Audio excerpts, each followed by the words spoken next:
광주시가 시 본청과 소속기관에서 2년 이상 업무에 종사한 기간제 근로자 전원을 오는 8월 말까지 정규직으로 일괄 전환합니다. 광주시가 생활이 어려운 저소득 가구 3천여 세대를 기초생활보장수급자로 추가 발굴 보호하는 등 복지 사각지대 해소에 총력을 기울이고 있습니다. 여러분 안녕하십니까? GTN 뉴스입니다. 광주시가 시 본청과 소속 기관에서 2년 이상 업무에 종사한 기간제 근로자 전원을 오는 8월 말까지 정규직으로 일괄 전환합니다. 현재 광주시에 근무하는 비정규직 근로자는 본청 18명, 직속기관 27명, 사업소 46명 등 총 91명으로 이 중 일시직 업무이거나 60세 이상의 고령자 등 사실상 정규직으로 전환이 어려운 40명을 제외한 51명이 정규직으로 전환됩니다.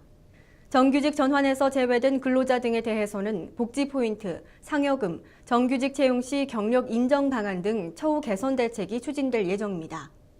이에 따라 시도 평균 비정규직 대상 정규직 전환 비율은 8%대에 머물고 있는 반면 광주시는 이번 전환 추진으로 56%라는 전국 최고 수준의 전환 비율을 기록하게 됐습니다. 광주시가 생활이 어려운 저소득 가구 3천여 세대를 기초생활보장수급자로 추가로 발굴 보호하는 등 복지 사각지대 해소에 총력을 기울이고 있습니다. 시는 기초생활보장수급자 급여를 적정하게 산정하기 위해 지난 7월부터 수급자와 부양 의무자의 소득과 재산에 대한 확인 조사를 실시하고 있으며 2,837세대가 급여 중지, 5,666세대가 급여 감소 등으로 급여 조정이 필요한 것으로 확인됐다고 밝혔습니다. 이에 따라 처리 절차 기준을 간소화해 운영하고 자료 준비가 쉽지 않은 경우에는 이웃 주민 또는 통반장의 확인서로 대체가 가능하도록 했습니다.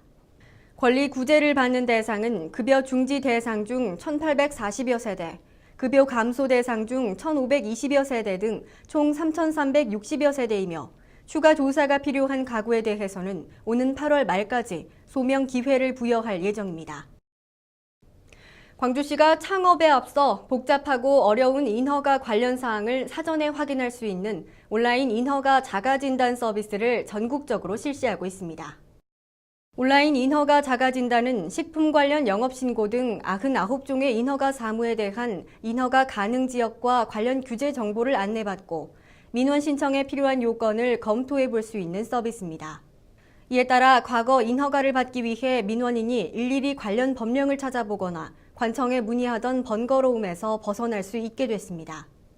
온라인 인허가 자가진단 서비스는 생활공감지도 대표 사이트와 민원24 홈페이지를 통해 이용할 수 있습니다. 다음은 GTN 단신입니다. 광주시가 시 특성에 맞는 도시재생사업 아이디어 발굴을 위해 도시재생사업 발굴 아이디어 공모전을 개최합니다. 이번 공모전은 도시재생에 관심 있는 시민 누구나 응모할 수 있으며 광주시 도심 내 노후된 주거와 상업지역을 대상으로 자유롭게 도시재생사업 범위를 정할 수 있습니다. 선정 시 시장 표창과 최고 500만 원의 상금이 주어지며 신청 희망자는 오는 8월 31일까지 시 홈페이지에서 신청서를 다운받아 접수하면 됩니다. 광주시립도서관이 다문화 가족들과 지역민 간의 소통을 위한 다양한 독서 문화 프로그램을 운영합니다. 이번 프로그램은 오는 11월까지 외국인 전문 강사 등이 진행하는 다문화 동화 구연, 이웃나라 엄마가 들려주는 동화 이야기, 독서 클레이 등으로 구성되며 신청을 희망하는 가정은 시립도서관 홈페이지나 전화, 방문을 통해 신청 접수하면 됩니다. 광주시가 지역 김치 산업의 육성 방안을 모색하기 위해 광주 지역 대학생과 청년을 대상으로 김치 창업 콘테스트를 개최합니다. 2012년 7월 7일을 기준으로 광주시에 주소를 둔 만 17세 이상 39세 이하 시민은 신청 가능하며 제조업, 온라인 쇼핑몰 등 김치를 소재로 한 모든 창업 분야의 접수가 가능합니다. 신청 희망자는 오는 9월 19일부터 21일까지 관련 서류를 구비해 시 관광진흥과로 신청 접수하면 됩니다. 이상으로 GTN 뉴스를 마칩니다. 시청해주신 여러분 고맙습니다.